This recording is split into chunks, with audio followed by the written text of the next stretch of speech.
Sandra. So my name is Sandra Whitney. I know most of you guys in this room, and I appreciate you guys turning out to be here this afternoon. It's a little bit rainy, it's a little bit cold, something we're not used to here in South Texas, but it's definitely warm and sunshiny in here, so thank you guys so much for being here. As you guys know, I ran in 2020, but here we are in 2022. And it's important that we talk about just exactly what Aaron was saying. We can't keep repeating the cycle of insanity and expecting a new result. There's many people that have come into my race, and most of them jumped in only at the very last moment. So you don't know who they are. I think that's an important thing that you focus on. You have no idea who these people are. Half of them don't even have a voting record in the state of Texas. Does that sound like they're invested in Texas? It doesn't. So who should we elect? Well, as long as we get a Republican, that's good enough. We just need to flip the seat red, right? We need to go along to get along. We should pay attention to the DC insiders because, well, they know what's going on. No. We need somebody who's going to stand up to Kevin McCarthy. We need somebody who's going to go up there and say, I'm not here to go along to get along. I'm here to kick some butt, and I'm here to actually be the voice of my district. I'm here to be we the people, because we the people, as you've heard, have gotten completely lost in this process.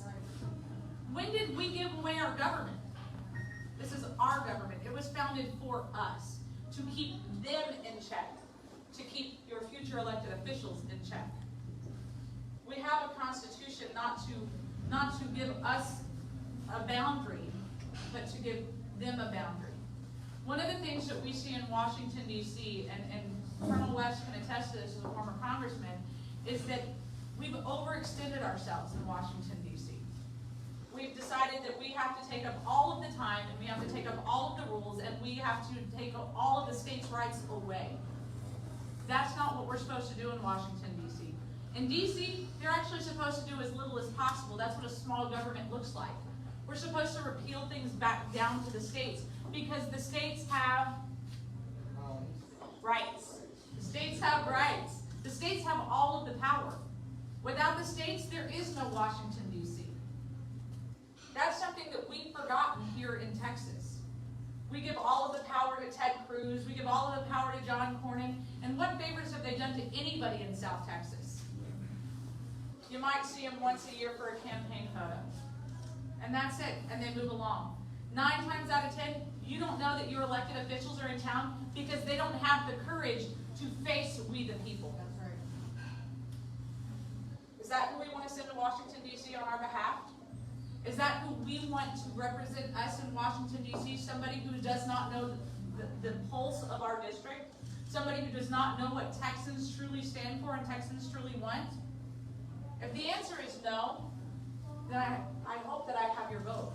But if you would like to continue the cycle of insanity, vote for whoever, just blindly vote. But the thing is that we have to vote. One of my opponents said last night, Zapata County, for example, only had 5 people that showed up to vote. We really don't need to even go there. That was exactly my face from the stage, wasn't it? And I said, wow, I would have never said those words. Because I was here when we were busting our butts to flip Zapata County. I was here when nobody else wanted to come here. Because Zapata doesn't matter. No, Zapata matters very much. And when you see the atrocities that are actually happening in Zapata at the hands of the federal government, you need to be involved in Zapata. You need to know that the Chinese cartel are trying to take up residence and already are right down the street from where we're sitting right now. You need to know that the federal government came in and put in a lake and then abandoned the people. You need to know that the federal government came in and made this a no-trade zone and also took out the bridge so that you could go to Mexico. Those are things that your federal government did to ruin this county. And then, just to put the icing on the cake, they made sure that there was no hospitals here. They made sure that they can shut out as much as they can for medical. And they're not even supplying your fire department or your police department. But our elected officials say, there's only 16,000 people in Zapata County. That's fine. No. This is where the rural communities get to stand up and say, This is 16,000 people who are sick and tired of being crapped on. That's who I'm going to DC to fight for. I'm not going to DC to fight for people who want to play political games. I'm going to DC to be your voice and say, we the people have had enough. We have a very short window to make this happen. It's almost February 14th. You guys know my slogan, restoring the heart. Valentine's Day. P.S. Today is January 28th. You guys know I always make my plug. It's January 28th. It's all about Congressional District 28. Do you really care about your district?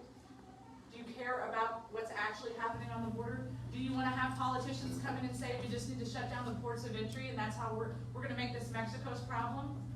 Or do we want to have a politician who comes in and says, actually I'm not a politician, here's how we fix this. Don't give me your talking points about we need more boots on the ground, or I gotta get to know what the agents need. No, let's get in here and actually do what the agents need us to do. We need to take care of our Border Patrol agents and our ICE agents and our Customs and Border Protection agents, because their union is not. Their unions are crapping all over them. They're making sure that the agents who've been here for 10, 15, 20 years, who actually know our district and know our area, are getting pushed out by unregulated mandates. They're making sure that the new kids that they can literally just pull on and go off are getting these amazing pay raises. They're getting the stations that they want. They're getting retention bonuses. While our agents who've been here for 20, 30 years are going the way of the buffalo, if you will. You need somebody who's willing to stand in the gap even when it's not popular. And I promise you, I am not popular in Washington, D.C. or in Austin, because I'm going to keep fighting for we the people. I love this area. This is my home. None of my opponents can say that. None of my opponents can walk into half of the restaurants along 83 and go, hey Sandra, it's good to see you again. Thanks so much for what you're doing. Because they don't care about you. They just want to go to Washington, D.C. and get a title and play insider games. We don't just need a Republican. We need a right Republican. And I promise I will be that Republican. My name is